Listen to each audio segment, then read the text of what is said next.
Mr. Squidward, welcome to the night shift.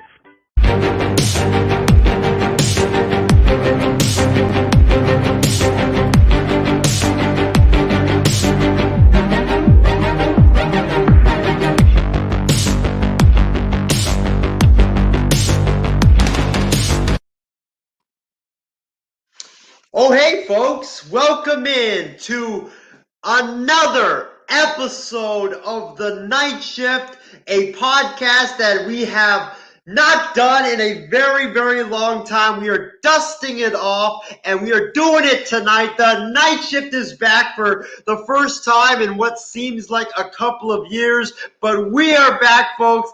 Isaiah Leong joining you from the Bay Area. It's going to be a solo program tonight as my guys, John Alcorn and Martin Garcia, was unable to make it tonight. So it's just going to be me. But hey, it is what it is.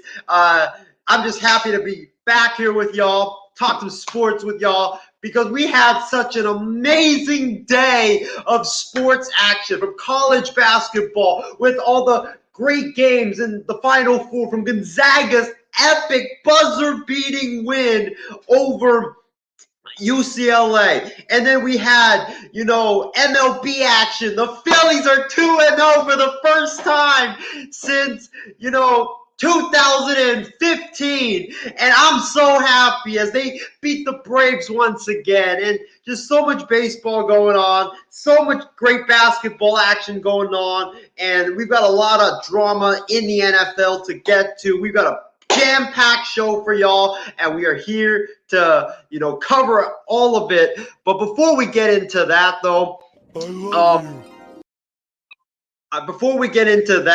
I just want to give you guys a reminder to go check out our MI6 Sports Network Facebook page. Link is right over there. I also want to remind y'all to go check out our MI6 Sports Network YouTube channel. Link right over there. You guys can go check it out. Our programs are there. Interviews with special guests is on there, as well as we also, I believe, have short clips from each program is on there as well. And go check out our MI6 Sports Network website right over there. That's the link. Go check that out for various articles written by the MI6 family, as well as our podcasts and whatever announcements and news that we have. It's all on there. But before we get into the sports talk, I just want to give a quick announcement right now, and that is Wild Sports Talk. As you guys know, I'm going back to work with the A's. Wild Sports Talk will be moving from Monday and Wednesdays to Monday and Thursdays to accommodate my A's schedule. So every week it's going to be Monday and Thursdays instead of Monday and Wednesdays. It's still going to be the same time at 6:10 p.m. Pacific with myself, Sammy Sharp, and Lorenzo Antonio, and also my guy John Alcorn's That One Dudes 2020 show. That is going to be moving from Thursday to Wednesday. So we have That One Dude 2020 on Wednesday, and then we got Wild Sports Talk on Thursday. That is the new changes coming on Wild Sports Talk, or on the MI6 Sports Network. Man, I haven't done this. Chapman needs to be cut immediately. I haven't done a show in a very long time, so bear with me, folks. But let's get into it, shall we? We had an epic basketball game go down in Indianapolis. We had Gonzaga versus UCLA, the mighty Gonzaga Bulldogs, the Zags, going up against the surprise Cinderella UCLA Bruins, and it was the best basketball game that we have ever witnessed in a very, very long time. And Gonzaga, on a Jalen Suggs buzzer-beating half-court shot, they beat the Bruins and advanced to the college basketball national championship game, 93-90, the final score in overtime. And folks, let me say this. This was the best college basketball game that I've witnessed in my life. I think that, in terms of college basketball history, you can put this game up there with North Carolina Villanova and also Butler and Duke, that championship game from 8 years ago. That's how insane and great this game was. You look at, this game. It was great from start to finish. Gonzaga, they have a great offense, man. They've got a great offense. UCLA, a team that is not really known for offense, UCLA, they matched Gonzaga shot by shot in this basketball game. I mean, this was such an amazing game.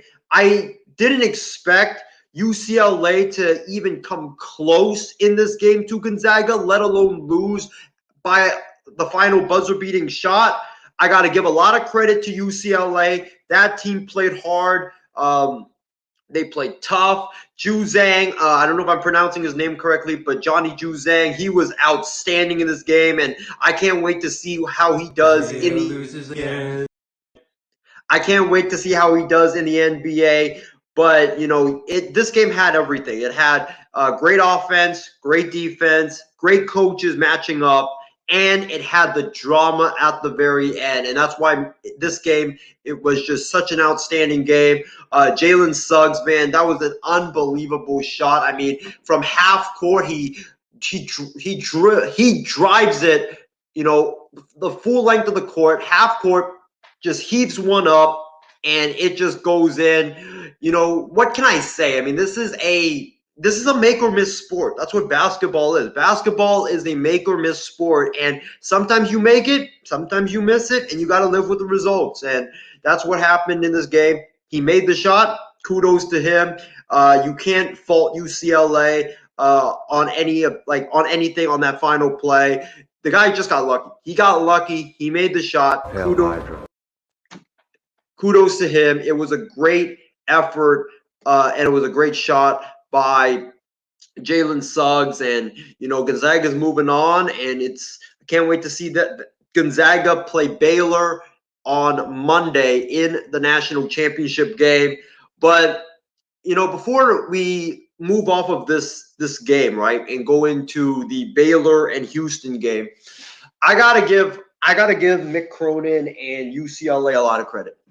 A couple of years ago, when Mick Cronin first got hired as the new head coach of UCLA, I don't know if there's a video out there somewhere of me saying that, but I criticized the hire. I thought it was a garbage hire. I said that, Mick Cronin, I'm not trying to question his coaching skills. I think he can coach, but I just don't like the fit at UCLA. When you think about UCLA, you think about John Wooden, you think about Kareem Abdul-Jabbar, you think about Lonzo Ball, you think about stars, man. You think about greatness.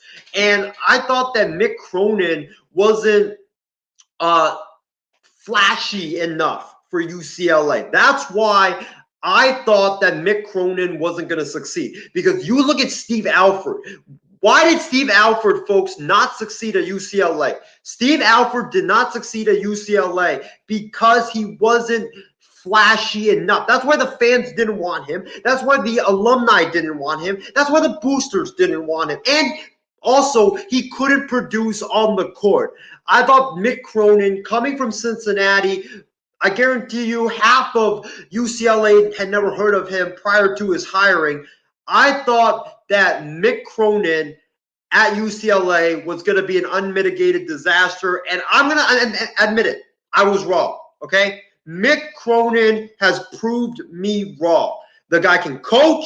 The guy is a hell of a basketball coach. And if you don't know who Mick Cronin is by now, then you absolutely don't follow college basketball. The guy is a star. Yes!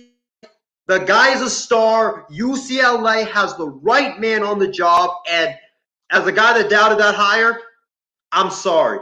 I was wrong on that hire. Mick Cronin, you're doing a hell of a job. Congratulations on a great season. And I hope you guys keep it up. But going into our comment section for tonight, by the way, folks, please share this video to, whatever groups that you guys are in, whatever group chats y'all are in. Just share. We want to get the views up tonight for this show and just spread the MI6 content throughout every state, every city, and every continent in the world. So please share this video everywhere. But going into our comment section, we had a lot of comments that flooded in from our great fans out there. My guy, Callum McClure, tuning in. He says, "Hey, Leon, how about them Zags?" Callan, I know you're watching, buddy, so I got to address you. Hail Hydra. I talked a lot of crap about the West Coast Conference. I talked a lot of crap about Gonzaga. I said I didn't fear Gonzaga. I said I wanted Gonzaga, and I still believe if Michigan had beaten UCLA on what was it, Tuesday night, if they had beaten UCLA, I believe they would have taken down Gonzaga.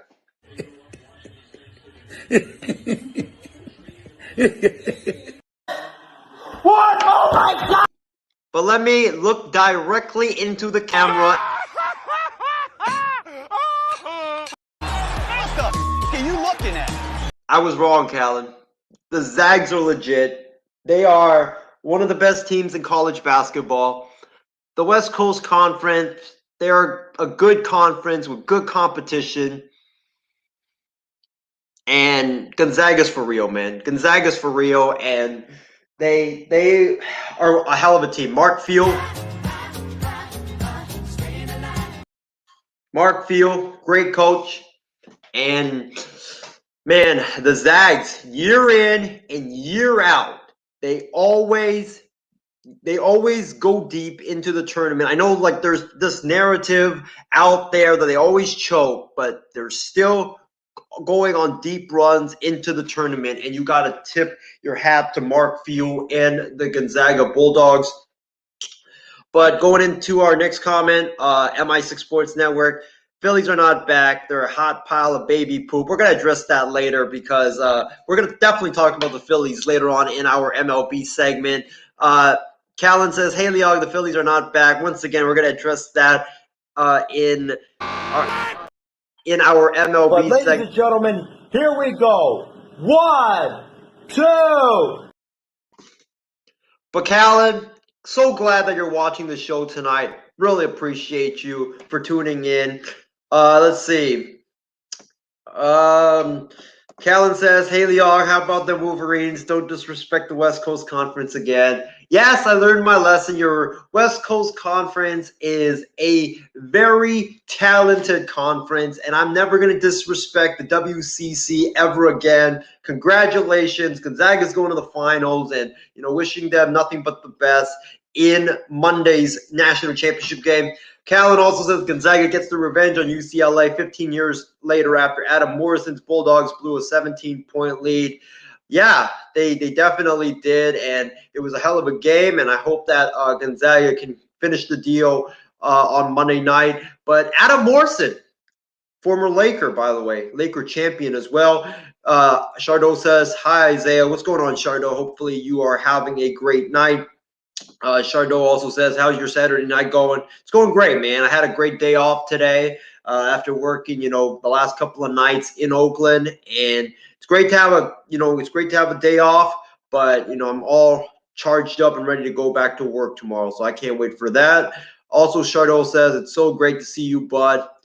Same here, man. It's so great to see you. Let's see. Callan says, "What can you say? Gonzaga is unequivocally the best team in college basketball. Case closed." Are we sure about that? Are we sure it's not Baylor? Callan? But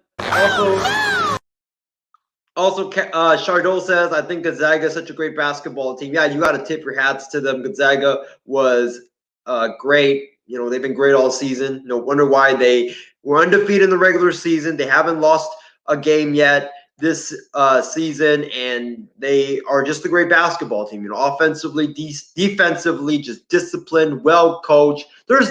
really not a weakness about this Gonzaga basketball team. And that's why I think that ultimately they're going to end up winning the national championship on Monday. Let's see. Callan says, "How dare you forget San Diego native Bill Walton, who played at UCLA?" Callan, I didn't. The reason why I forgot him, it's because there's been so many players that's come out of UCLA that there's just like players that just leave my mind. So, sorry about forgetting you, Bill Walton, but Bill Walton, yes. Bill Walton, UCLA alum and star player for the Bruins. Casey King. Good evening, Isaiah. What's going on, Casey? Really appreciate you, man, for tuning in. And it's, great to see you commenting on the show tonight. And also, congratulations on your Dodgers for their win last night. Trevor Bauer pitched really good in that game. I watched that game from start to finish. Casey also says, "So glad UCLA lost. Still mad your Wolverines for losing to baby Blur Bruins." Yeah, I'm still heartbroken over that one. Also, Chardot says, "I really like the head coach of Gonzaga, Mark Few. He inspires all of his players very much, and he is super motivational. Can't disagree with that." Let's see. Callan says, "On a serious note, Isaiah, how have the crowds been at the Coliseum? I know it's been plagued by tech issues with the ballpark, but how has it been?" It's been great. The A's, the crowd capacity right now at the Coliseum because of COVID is 26%. So I think it's 12,120. That's the official crowd, or the official amount of tickets that they're allowed to sell. And people don't know this, but the A's, like, people, when you look at that number, you're going to be like, "Oh my gosh, that's such little fans, man. It is so little." But I'll tell you guys this. 12,120 is a sellout crowd for us at the Oakland Coliseum, because that's how much we always get per game, even without COVID impacting our lives. We only get like 9,000 to 11,000 at best for a game. That's how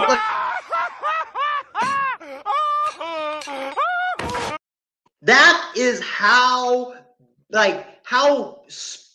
sparse it is in Oakland. We have a 70,000 seat stadium at the Coliseum, and we only get 12,000 a night. And this is for a club in the Oakland A's, which we're going to get into later. This is for a club that won the AL West last year. They made the playoffs. They finally won a playoff series for the first time in 7 years, and the fans still don't show up. But hey, for the employees, it's great, because that just means I get to just stand there and just watch the game and watch my Oakland A's kick ass. Also, Callan says Padres have brought it just over 10,000 for the first 3 games of the season at Petco. And yeah, that is our comments for so far in the show. But going into our second game of the night, we had the Baylor Bears going up against Kelvin Sampson and his Houston Cougars, and the Baylor Bears rout the Houston Cougars in a battle of Texas, 78-59. Baylor led Houston 45-20 after the first half, and then Houston closed it a bit, but not nearly enough, as the Baylor Bears advanced to the national championship game on Monday night, 78-59. And folks, Baylor is an amazing team, man. Baylor is a really good basketball team. When you look at what happened in today's game, they had scoring from every single player on the roster. It was balanced scoring. You look at this, like the box score. Matthew Mayer, 12 points, 19 minutes of play. Jonathan Tchamwa Tchatchoua, 11 points, 6 rebounds, 21 minutes of play. MyCO Teague, 11 points, 6 assists, 2 rebounds in 29 minutes of play. Jared Butler, 17 points, 5 rebounds, 4 assists, 33 minutes of play. And then you have Davion Mitchell, 12 points, 11 assists, double-double, 36 minutes of play. And then Flo Tamba, 4 points, 4 rebounds, 16 minutes of play, was really effective in the paint on defense. Baylor is the real deal. Not only are they good on offense, not only are they good on defense, but they are so well coached as well by Scott Drew and his coaching staff. I'm looking forward to the game, folks, on Monday night. It's going to be a great, great game. Baylor is a terrific basketball team. Like my guy, Caleb McClurg says, Houston, they had no chance tonight. Baylor just hit 8 threes in the first half. It was just crazy. I totally agree with you on that. Baylor also has great three-point shooting as well. So it's going to be a hell of a game on Monday. Looking forward to it. Can't wait for Gonzaga versus Baylor in the national championship game. But feel free, folks, to comment down below who you guys think will take it home. Do you guys think it's going to be the Zags, or do you guys think it will be the Baylor Bears taking it home on Monday night? And Casey King says, Baylor made Houston look like a bunch of Higgins. Baylor was just too good for the Houston Cougars. Totally agree with you on that. But, yeah, that's going to be a great game on Monday. Once again, looking forward to that game. But, like I said, comment down below. Who do you guys think will take it home? Do you guys think it's going to be Baylor, or do you guys think it's going to be Gonzaga taking it home in the national championship game on Monday in Indianapolis? But folks, going into our next college basketball topic, we got Texas. My guy John Alcorn's school, Texas, poached Chris Beard from rival Texas Tech to be their next head men's basketball coach. And folks, let me tell y'all this. This is a great hire by Texas. I laughed at Texas for losing to Abilene Christian in the first round of the NCAA tournament. Shaka Smart had to go, and they go out and get Chris Beard, who was one of the hot names out there on the coaching market. Chris Beard, this guy turned around Texas Tech. I don't know if you guys know this, but Texas Tech, they're a football school. They are a football school. They're not a basketball school. And this guy came in and completely turned around that Red Raiders program. Texas Tech went to the national title game just 2 years ago. This guy can coach basketball, man. He's a great coach. He can also recruit at a very high level. Just look at all the recruits that they were getting in Lubbock, Texas. This guy, I believe right now, is going to change the culture in Texas. I love this hire for the Texas Longhorns. This is an A++ hire by Texas. Great hire by them. Love Chris Beard going to Texas. But I want to know what you guys think about the hire. I think it's a great hire, but I want to know what you guys have to say about it. And going into our comments, as our fans have chimed in about who they think will win the national championship game on Monday. We got Shardul Gupta saying, I think it's going to be Gonzaga who will be taking it home in Indianapolis. And Casey King says he's got the Zags winning in a close game. And Callum McClurg just proves my point. Texas Tech basketball has been borderline irrelevant since Bobby Knight retired. Yes, that is saying what Chris Beard did is very, very, very impressive. This guy turned around that program and made them into a great basketball team. He got them to the national championship game, and that itself is very impressive. Casey also says that it's a good hire by Texas. Totally agree with you on that.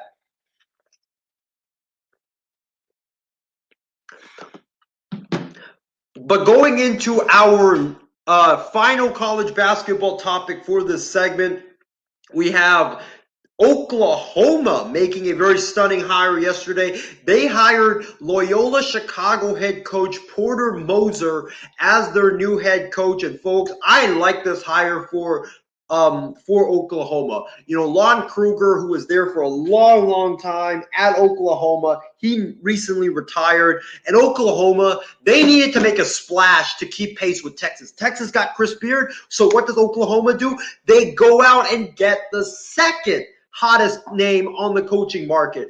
Porter Moser took Loyola Chicago to multiple Sweet 16s and a Final Four in his entire coaching career at Oklahoma. He spent 10 seasons at Loyola Chicago. He accumulated a record of 188 to 141, and his last 4 seasons at Loyola Chicago, they were 99 and 36. They were 19th in Division I play during that span. The guy has most wins in Loyola Chicago school history. And also, like I said, 2018 Final Four appearance, 2021 Sweet 16 appearance. This guy's a great coach. I love this hire by Oklahoma, and I can't wait to see Porter Moser against Chris Beard, Oklahoma versus Texas. It's going to be a great matchup. And, I'm also very interested to see what Porter Moser does now that, he's going from a program that's not in the Power 5 to a Power 5 program with better facilities, better recruiting. I want to see what he can do with that now that he's going to a bigger platform. Casey King in our comment section says, this is another good hire. I knew Moser was going to leave. It's just a matter of time. I totally agree with you on that, Casey. I thought that Porter Moser was going to leave Loyola Chicago. It was just inevitable because, these coaches, even though I feel so bad for these like small programs, they have success, and then the big programs are going to come calling. And how can you turn down the kind of money that Porter Moser will be getting at Oklahoma, the better facilities that he will be getting, the better recruiting, all of that stuff? I'm just really happy for Porter Moser, and I think he's going to do a great job there at Oklahoma, and I can't wait to see what he does there at Oklahoma. And I also can't wait to see what not Oklahoma, but Loyola Chicago, what they go or where they go in replacing Porter Moser. My guy Chardot says, I understand. I also agree that this is a great move for the University of Oklahoma to hire Porter Moser as their next head coach, and I think he will lead this team, and they will be super successful. We'll see. I think Porter Moser, I think he'll do a good job at Oklahoma, but we shall see. And also, Casey says it's going to be interesting to see who replaces Roy Williams at North Carolina. Casey, I got a candidate for you. Me. Put me in charge of UNC. Come on, North Carolina. But in all seriousness, though, when you look at North Carolina, get some help. You look at North Carolina, they are a storied program, one of the blue bloods in college basketball. It's going to be tough for whoever steps in to replace Roy Williams because he's such an icon. The guy won 3 national championships in 18 seasons at North Carolina. He is just so revered there in Chapel Hill. And, if I have to throw out a candidate that I think that should replace Roy Williams, I'm going to give you guys a couple of names or 3 names that is going to shock you. Well, the first one I think the first one might not shock you. The final 2 probably will. First one, if I'm North Carolina, my first call will be to Mark Few of Gonzaga. You look at what Gonzaga is doing right now. Mark Few will probably never leave Gonzaga for any other job besides probably North Carolina, because North Carolina is such an iconic program. They are like the Lakers or the Celtics of college basketball. Any coach wants to go coach there if it's available. And Mark Few, I think, would take the job. I think he would do a great job at North Carolina. He's already doing a great job at Gonzaga. Imagine what he can do if he goes to Chapel Hill and to North Carolina. And a couple of more names that I'll throw out. Number 2, Jay Williams. Jay Williams played at North Carolina, played for Roy Williams, I believe, and Dean Smith at North Carolina alum. I don't know how interested he is in coaching. His name has been tossed out for coaching jobs in the NBA the last 3-4 years. I don't know if he would do it. I don't know if he would want to leave ESPN and broadcasting to do it. But, it would be enticing for him to co-coach at his alma mater, a very iconic place. And you look at what college basketball is trending to. I feel like college basketball right now is trending towards former players coming back to their alma mater and coaching their team. And you look at Juwan Howard, look at Patrick Ewing.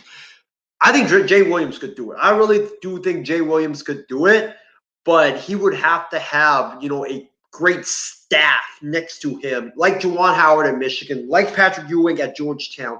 He would have to have a great staff next to him to assist him, because Jay Williams doesn't know that much about recruiting. He has no idea about, he has no coaching experience whatsoever, so he would need that great staff to assist him. But I do think that if he would do it, I think he would do a great job. And here's the final name that I'm gonna throw at you guys. And Callum, be prepared to walk off the set, my friend. Folks, this is who I think should be the head coach at North Carolina.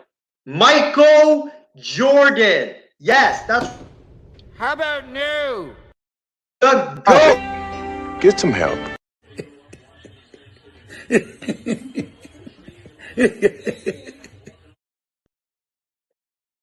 Hear me out, folks. The reason why is because Michael Jordan is probably the most famous. Michael Jordan is probably the most famous alum coming out of North Carolina. He loved Roy Williams. He loved Dean Smith. Everybody knows who Michael Jordan is.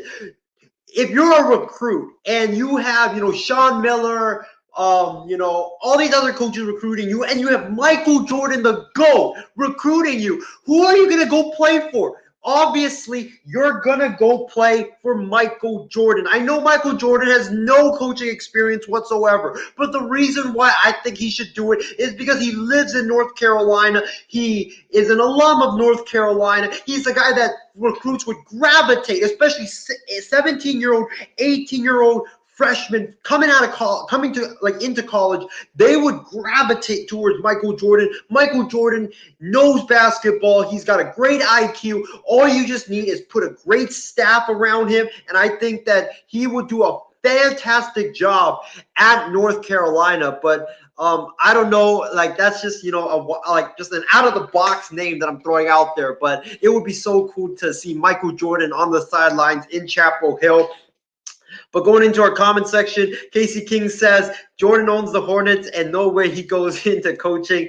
Yeah, Casey, I'm just throwing it out there. It would be cool to see Michael Jordan on the sidelines coaching that team. But if I have to, give it like a percentage of if it's going to happen, I probably say 5%, because like you said, MJ owns the Hornets.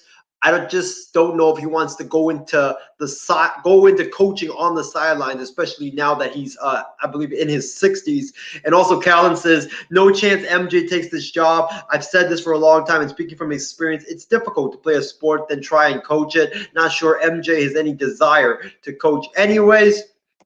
And Chardot says, I agree with Isaiah that Michael Jordan could be the next person to replace Roy Williams as the next head coach of the North Carolina. How about no? Stop it. Get some help. But folks, feel free to fire into the comment section and, comment on who you guys think should be the next head coach at North Carolina, and I will read it, on the stream. But going into our Major League Baseball segment of tonight's show, and we begin in Philadelphia. We're the Philadelphia Phillies. Stop it. Get some help. How about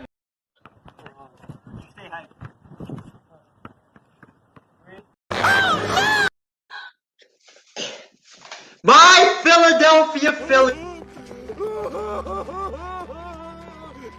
Matt Chapman needs to be cut immediately by the.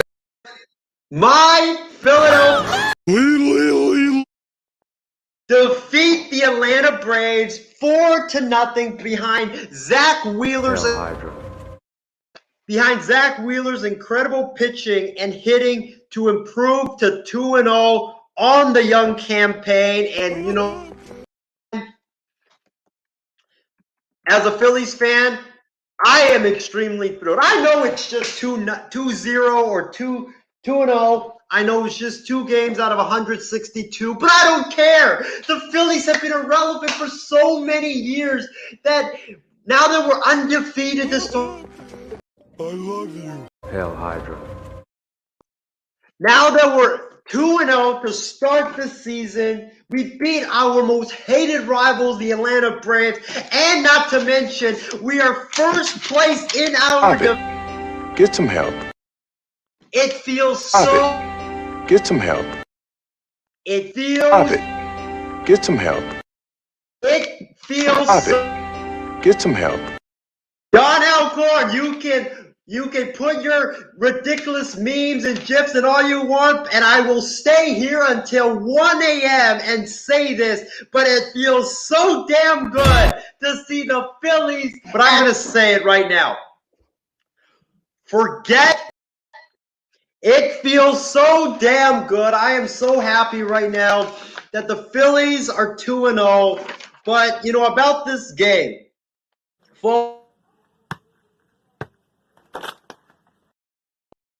this was the Zach Wheeler show. Zach Wheeler was outstanding in this baseball game. The guy had 7 innings pitched, 1 hit, no runs allowed, no walks allowed, 10 strikeouts. He was outstanding in this game. You know, he had all of his pitches working. Fastball, split, slider, change, curveball. Everything was just working for Zach Wheeler. And, you know, the offense, guess who provided it? Not Bryce Harper, not Didi Gregorius, not JT Realmuto, not any of the Phillies' big power hitters. No, it was Zach Wheeler himself that provided the offense with his bat. He went 2 for 3, 2 RBIs, had a 2-run single that gave the Phillies the lead when the Braves were pitching around the Phillies 6, 7, 8 hitters just to get to Wheeler, and that backfired really badly as Zach Wheeler got a 2-run single to give the Phillies a 2-0 lead, a lead that they would not relinquish. But Zach Wheeler, outstanding performance from him tonight. Great to see him pitching great after a not so good season last year. But I think the biggest takeaway from this baseball game was the Phillies bullpen. Zach Wheeler goes 7, right? And the Phillies, he left, I believe, with a 3-0 lead. And I was watching that game, and I had to, you know, I was just praying. I was like, God, if you're listening, man, if you're listening, please let this bullpen not blow it. Please let this bullpen not give me a damn heart attack. And folks, the Phillies bullpen, they've been outstanding so far this season.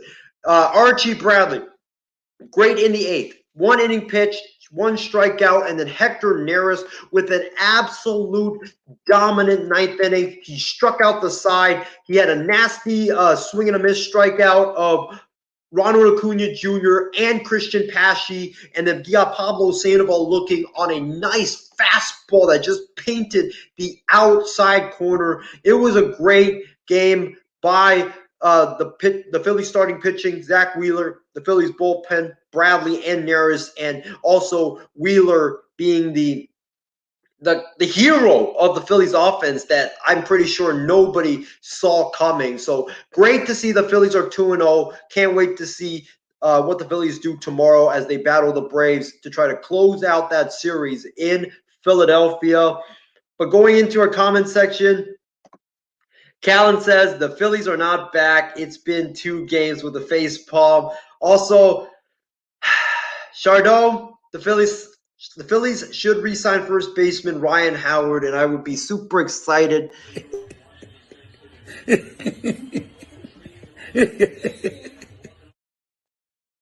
Hail Hydra.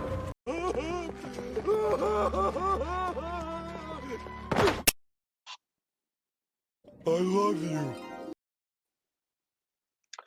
Chardon, I love you, man. You're a great guy. You know your sports.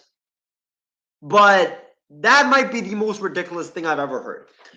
Chardon, Why would the Phillies bring back Ryan Howard, who is 43 years of age? The guy hasn't played baseball in 4 years. Forgive me, folks. He's 41, but he hasn't played baseball in 4 years. He retired, I believe, in 2016. It makes no sense whatsoever for Ryan Howard to be brought back to the Philadelphia Phillies. Maybe as a coach, fine, but not as a player because Ryan Howard is done.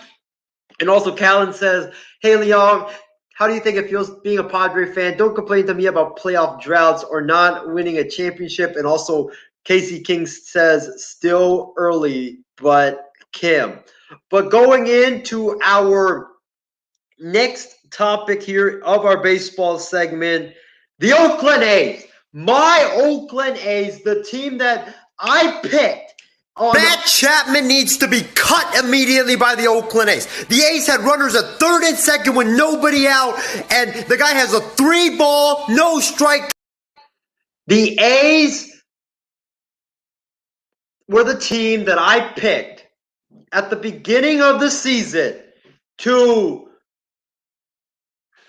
not only win the AL West, Matt Chapman needs to be cut, but to win the American League and represent the American League in the World Series. And the Oakland A's have been outscored 26-7 in 3 games against the Houston Astros. And this was my reaction during the A's game today.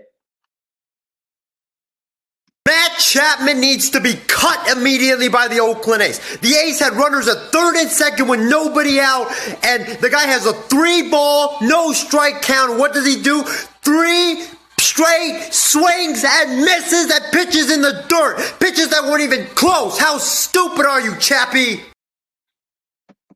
That was my reaction to the A's-Astros game today. Folks, I am very disgusted by the Oakland A's right now. This team, which I said, like I said on just a couple minutes ago, I picked this team on Monday to win the American League and to represent the American League in the World Series. The Oakland A's right now look like a bunch of Higgins out there on that field. The hitters, they look like they are trying to hit a home run literally every time they step to the plate instead of trying to get on base and trying to create a rally. They swing at a lot of bad pitches early in the count. You saw my rant about Matt Chapman. Matt Chapman, I'll tell you guys this. This guy, the Oakland A's had runners at first and second with, I believe it was 1 out. First and second with 1 out.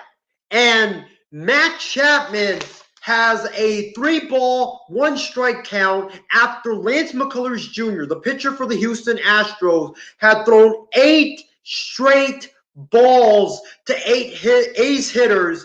And Chapman had a 3-ball, 1 strike count against Lance McCullers Jr. And guess what happened, folks? The next 2 pitches, Matt Chapman swings at 2 pitches that weren't even close to the strike zone. They were in the dirt.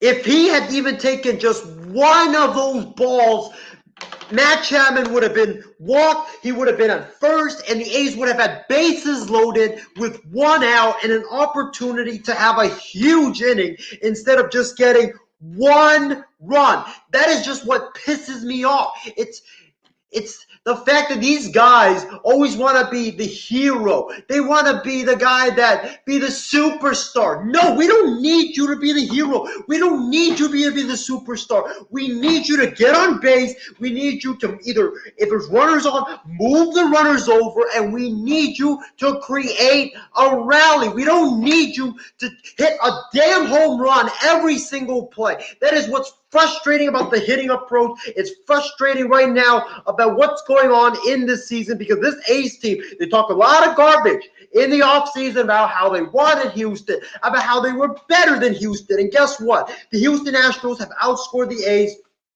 26-7 in the first 3 games of the season, and tomorrow they go for a sweep of the Oakland A's. You wanted Houston? Well, now you got Houston, and you're getting completely blasted by the Houston Astros, and you look like a team that, is not even supposed to be in the AL West conversation, not even supposed to be a team that is in the conversation for best team in the American League. You look like a team right now that should be contending for the number 1 pick. I know a lot of you guys out there are going to be like, Isaiah, it's just 3 games. Calm down. Why are you so frustrated and so angry about this? I'll tell you why. It's because it's not because I picked the A's. It's because this A's team is talented. This A's team can do a lot of big things. This A's team, they can win the division. They proved it last year they can win the division. This A's team, they can win the American League. They can go far in the postseason. And every year, besides that 60-game season, every single year, this team always underachieves and always gets off to these really garbage starts, and they dig themselves a big hole and get themselves behind the 8 ball, and by the time they finish, getting out of the hole that they dug themselves into, the division is too far from our reach. The top 3 seeds in the American League playoffs are too far from our reach, and we always have to settle for a stupid wild card and play in that 1-game elimination game, which we always get eliminated no matter if we're on the road or no matter if we're at home. I don't want that wild card game. I want us to win the division and play in a best-of-5 series in the divisional round. That's what I want. That's what I think this team is capable of. But no, every year we always have to underachieve and get up to these really garbage starts. And that's why we always lose in the first round of the MLB playoffs. It's because we always get into these bad starts, end up getting into the wild card, and then we just absolutely suck in the wild card game. And, I just can't take it anymore, man. I really can't take it anymore. It's just, this team is just so talented for them to be struggling like this. And they need to wake up. They need to wake up, or else the same fate that they've suffered for 2 of the last 3 years will end up coming back to bite them once again. So, Oakland, y'all better wake up, man. You all better wake up now. But going into our comment section, man, that was such a good rant. I lost my voice. It was a good rant, man. I was paying attention. I'll ask you one question, though. So, okay, I'll admit, I'll talk some baseball with you. All right. You talk about your Welcome age. on the show, by the way. Welcome on the show. Okay, I was trolling a little bit, but I take it back. But you talk about your age struggling, why they struggle early on and getting outscored, like you said, 26-7 or whatever like that. Why do you think that is? Does that fall back to getting cocky, not practicing hard enough, or what do you think it falls back on being an A's fan and working for the A's? Well, first of all, even though you have no idea about baseball, that was actually an intellectual question, for goodness sakes.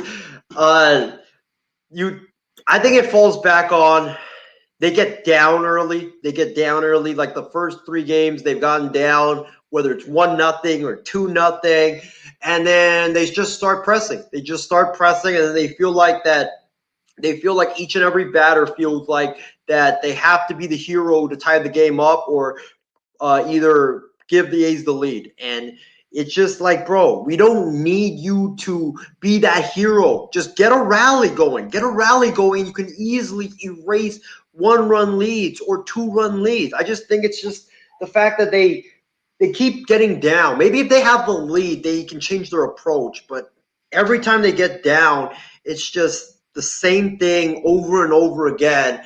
And also what really concerns me about the A's right now is the fact that I don't think there's any fight in this group. I haven't seen any fight in this group. I really haven't.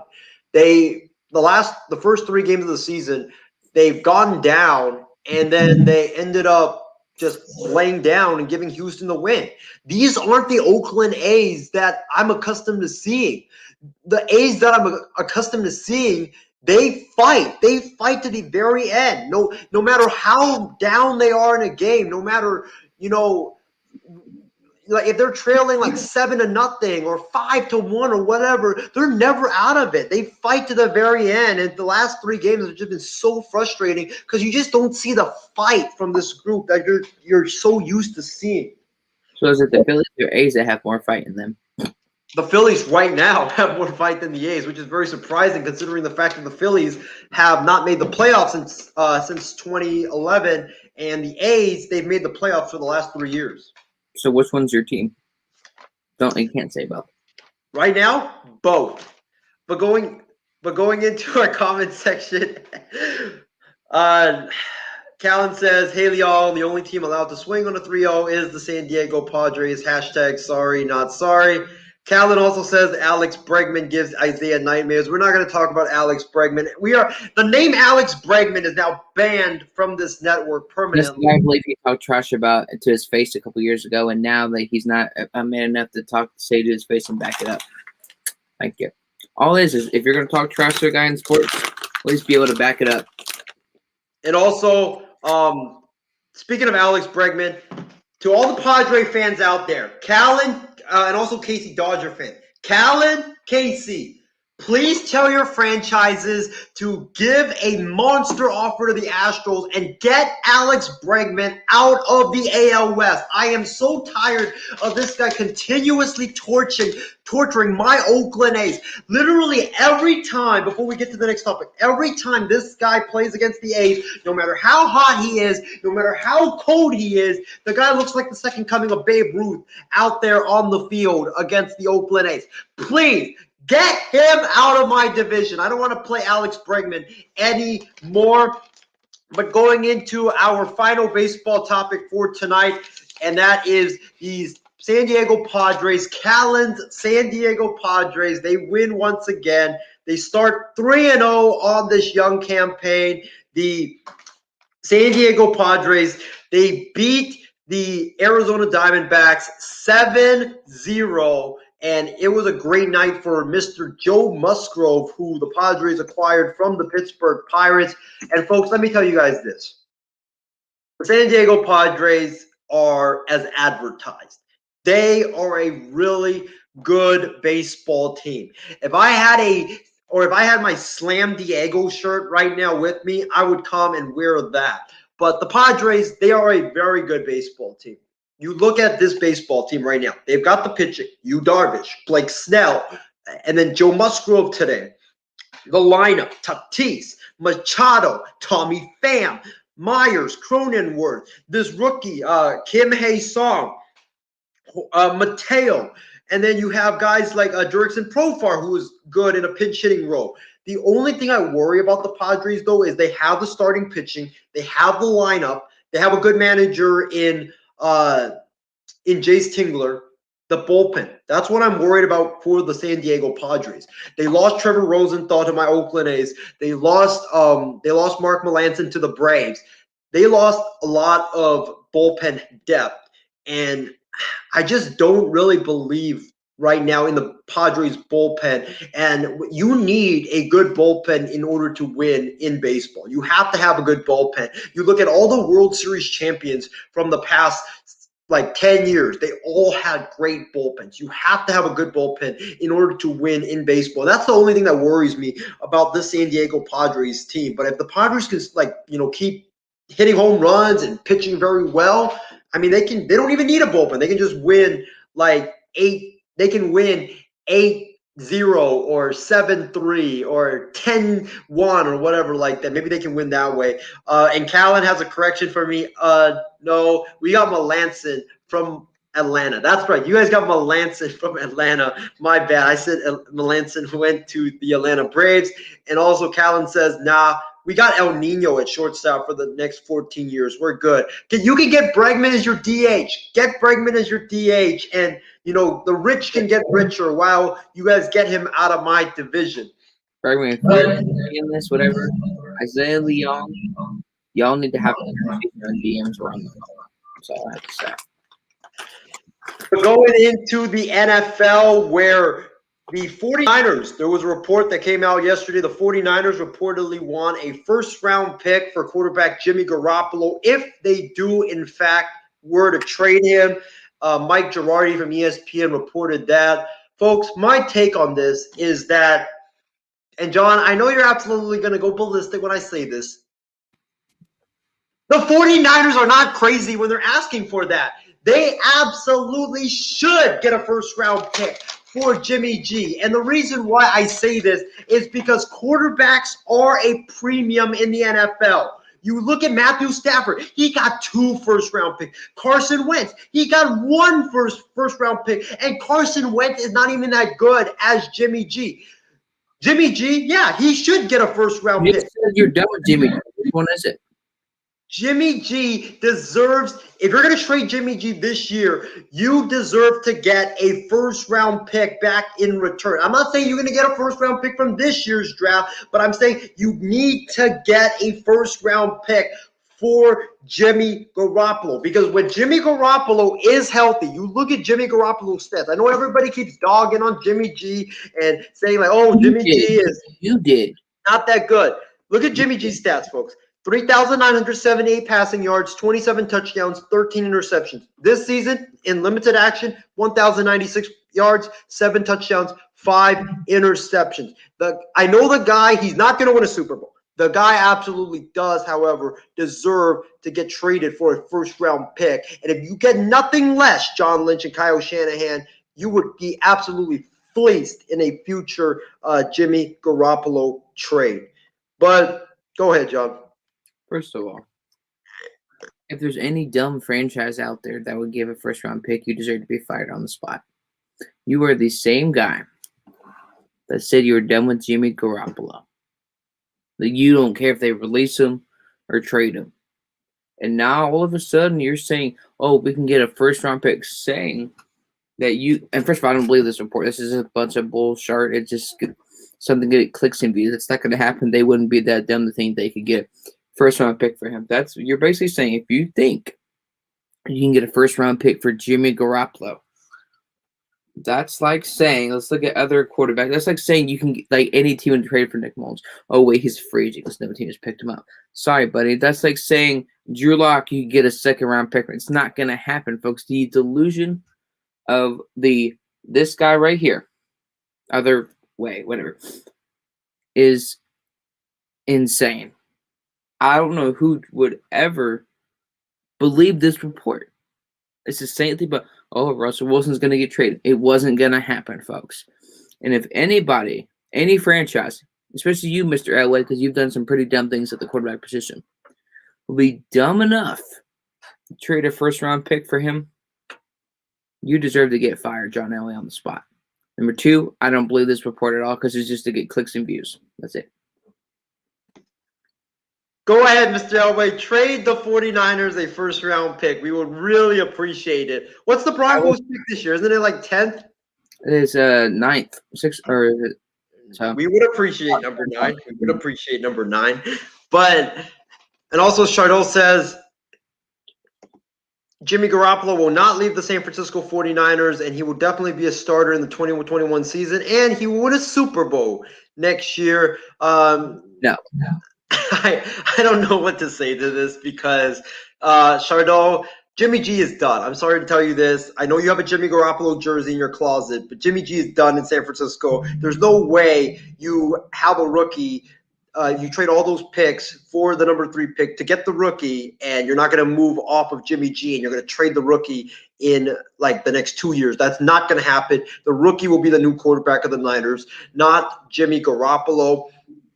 But folks, moving on to our final topic of the night, and it comes in the NBA, where Lakers center Marc Gasol made some very interesting remarks after the Lakers game against the Sacramento Kings on Friday. Marc Gasol said that he is he's displeased with his role with the Los Angeles Lakers. He said that I think that there's an if they need you, and it's a big if. Marc Gasol said when asked about Lakers coach Frank Vogel repeatedly stating Gasol's continued importance. You're just not plan A right now. You're plan C. You're plan D. You have to accept it because that's your job and that's what you signed up to do. It's never easy to accept. My thoughts on this, folks, and John, you can chime in if you want. Marc Gasol, first of all, I don't know why he's upset. I know why he's upset that the Lakers, benched him. Nobody wants to get benched. That's how life is. So I understand his frustrations, but Marc Gasol cannot fault the Lakers for going out and trying to improve the roster. He really can't, because Marc Gasol's averaging 6 points this season with 5 rebounds and a couple of assists.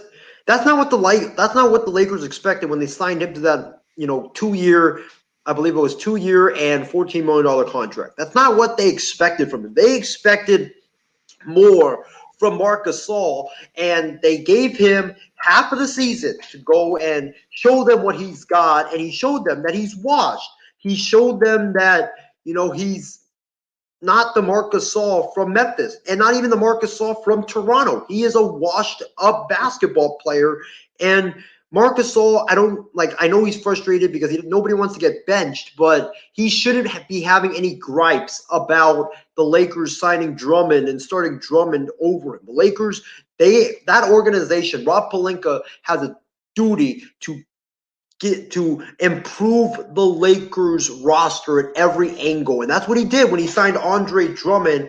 And Gasol, he needs to take it as a professional and just if he wants to win a ring, just take it as a professional and, accept your role on this team, and you will win a ring this season with the Los Angeles Lakers. And if you don't, and you ask for a buyout, I just don't see, a situation where you would be able to fit in and thrive. I really don't. If you go to Boston, are you going to start there? I doubt it.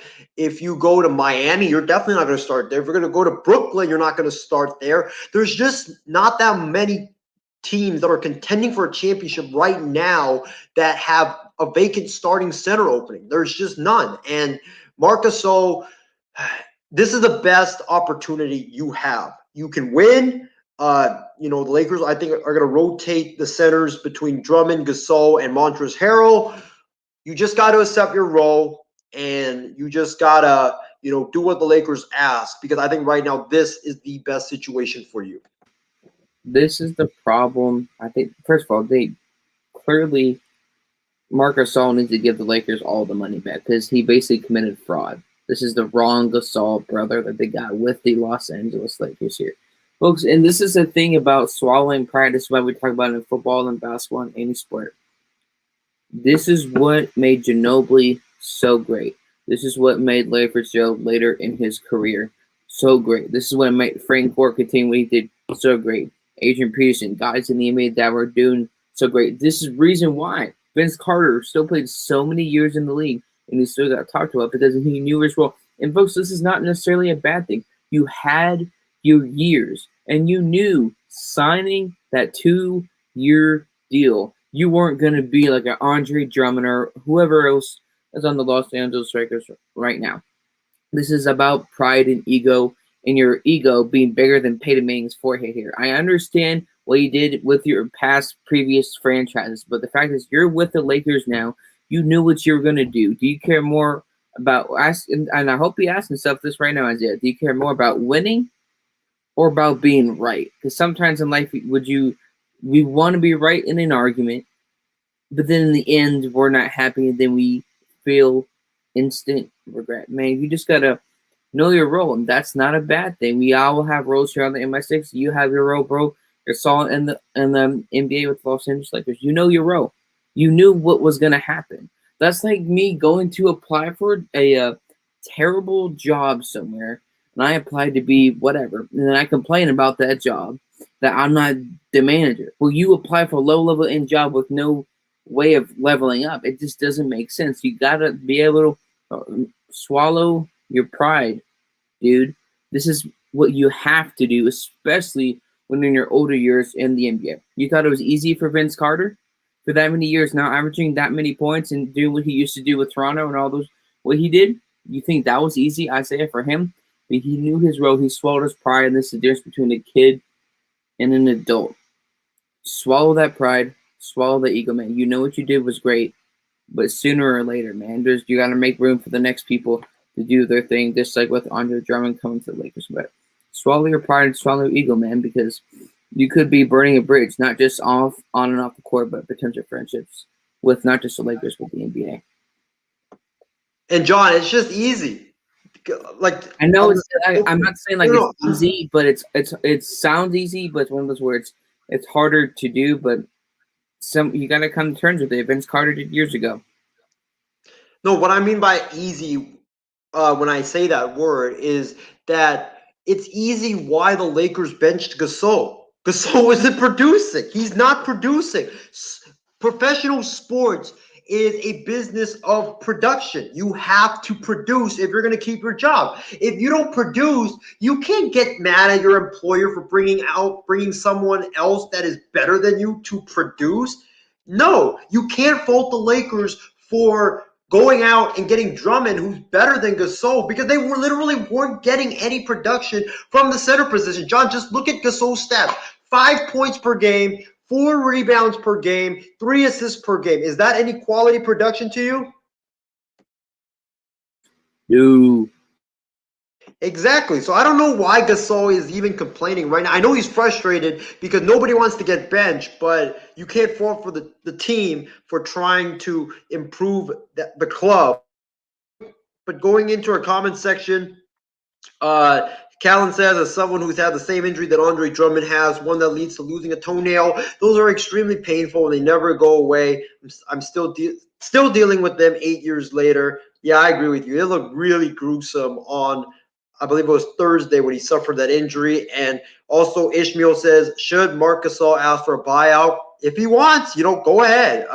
If he wants, he should, because he's obviously pissed off at the Lakers for, going out and getting someone that's better than him, and he doesn't want to be stuck in that 3-center rotation that the Lakers are going to use right now. If he wants more minutes, if he wants, to start, fine, go ahead. But I'm telling you, though, that team that you land on, they're not going to win a championship. You probably will be stuck on a Oklahoma City Thunder team that is going to try to get the number 1 pick in the draft, or maybe Golden State, who is not – they're on the cusp of making the playoffs in the West, or like about, I think, 10th right now in the West.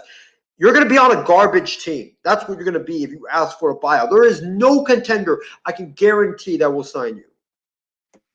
Not even Michael Jordan wants you, bro. And this is not because of you're a terrible player, because you're past your prime. Everybody has that time when you have your prime in the NBA. No, okay, just go ask for a buyout. I can't even name 3 teams. Now, you better not come to Cleveland. We don't want you. This is not Cleveland. And you say that, watch him go to. Dude, I can't think of a single team in the NBA that want Gasol. Not a team that's rebuilding. Not a team that's contending. Not a team that's guaranteed or contending for the finals minimum or maximum at all. No team is going to want him. He's not producing. It's nothing against your age, bro. I threw out the Warriors. I don't think they would even want him, because are you going to start Gasol over Wiseman? I doubt it. Wiseman's still in his first year and he's learning. He's a rookie. You have a process there, but Salvador, you got to swallow your pride. And Estrado, no, I'm sorry. Yeah, I just really don't think if Gasol asked for a buyout, there's no one out there that is going to sign Marc Gasol and he's going to be a starter. He would be a bench player on whatever team he goes to, except maybe Oklahoma City, because they really don't have, or they maybe only have 1 or 2 competent NBA players on their team. So, Gasol, you can go ask for a buyout and go to Oklahoma City if you want, but have fun losing every single night. But this tells me if he's back, it's not really about that. Because if he doesn't want to do a buyout, it's not about him. He's not pissed off with the Lakers for them benching and doing a rotation, 3-man rotation. He's not pissed off about that. But going into our final segment of the show, and you guys know what we always do on the night shift on Saturday nights. Folks, it is time for the latest installment of Game Balls here on the night shift.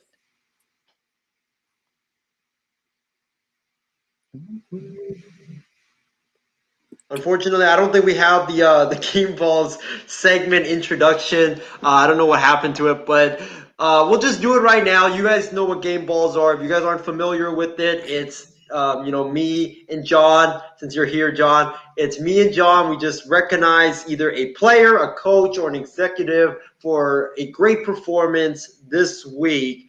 And let me start off.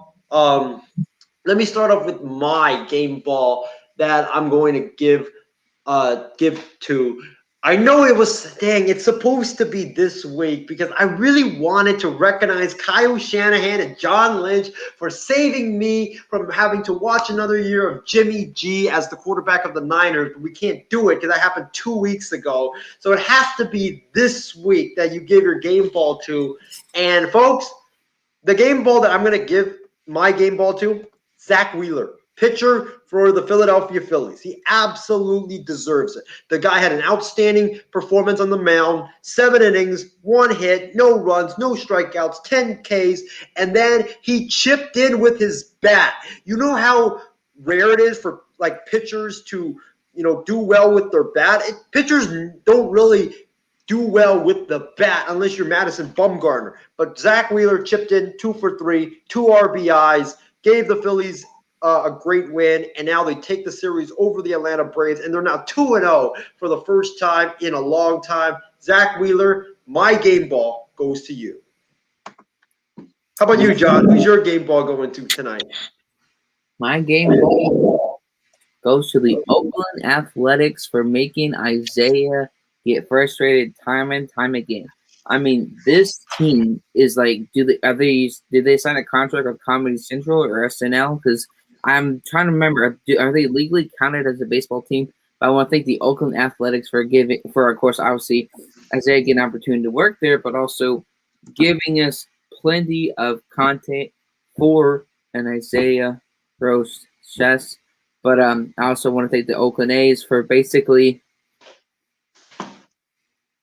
giving me another opportunity to thank another guy in baseball that somebody talked. Also, 2 game balls. Second one, I'm sorry, is Bregman. This man, Isaiah Leon, talked trash to you years ago.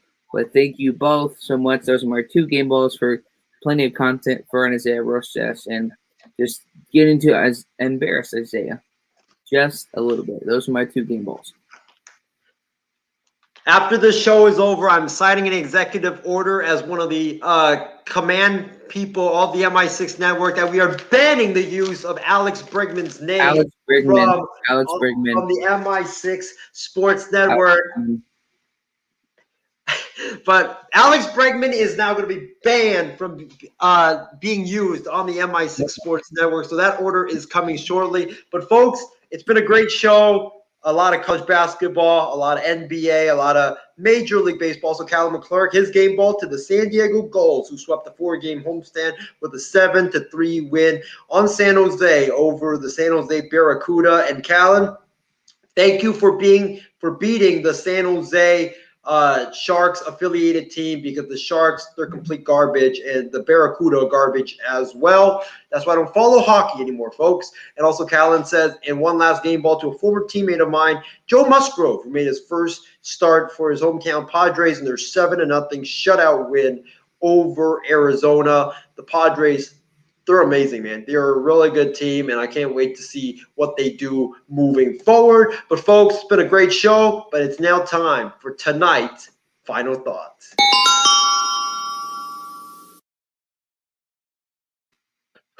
All right, John, we had a great show tonight. You hopped on and crashed my show late or in the middle of the podcast, but it was all good. But we had a great show. A lot of stuff got into tonight.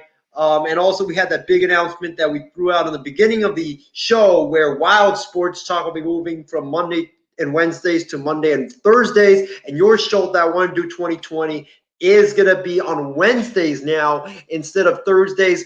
What's your final thoughts for tonight's show? And also talk to us more about, the announcement that we threw out in the beginning of the show.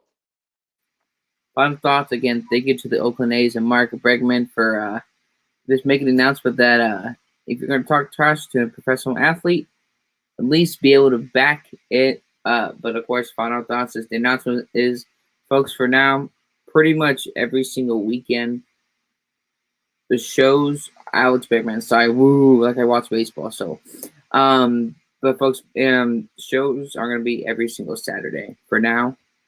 In terms of interviews for the show, and if there's any type of content that comes up with our NFL news, there will be a random selected Down Dude 2020 show. But like I said, that will be on Wednesday, 11:30 p.m. Central Standard Time. I want to thank Dean Medina for joining the show, John Segal, and of course, everybody else that joined the show today.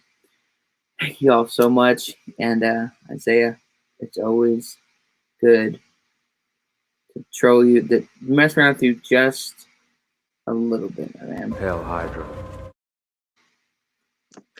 Also, one last comment that we have before we sign off. Callan says, one last game ball goes to the San Diego Sockers, who are back in the Major Arena Soccer League Ron Newman Cup final after defeating the top-seeded Florida Tropics in a 2-game semifinal series. Good for the Sockers. Man, I almost said Shockers. Sockers, who are advancing to the finals. But my final thoughts for tonight's show. Chardot, the Sharks are not a garbage team, and I should never hear that again. I should never hear that again. Chardot, I'm sorry. Yes, they are a garbage team. Right now, they are, I believe, in the bottom of the standings in the NHL. But my final thoughts, folks, is that I'm happy for the Phillies. Good for Joe Girardi and the Phillies for getting off to a 2-0 start. But the A's, I am really concerned. I am really concerned about the Oakland A's. I need to see more fight from the Oakland A's. I need to see more consistency with that pitching staff. The hitters have got to stop chasing first pitches or second pitches, work the counts, play Oakland A's baseball. Don't play Houston Astros baseball. Don't play modern Major League Baseball where you are just swinging at first pitches and it's all about spin rates and all that. No, play Oakland A's baseball. Work the counts, get tough at bats, steal bases, and put up a fight and wake up. Please, I am begging you, Oakland A's. And one more thing, one more final thought I have is John mentioned this 2 years ago. I said I talked a bunch of crap to Alex Bregman before one of the A's Astros game. And I told him, man, you always torture the A's, but we got the recipe to stop you. And that game, he went 4 for 5 with 2 home runs, a double and a triple. He was a single shy of a cycle.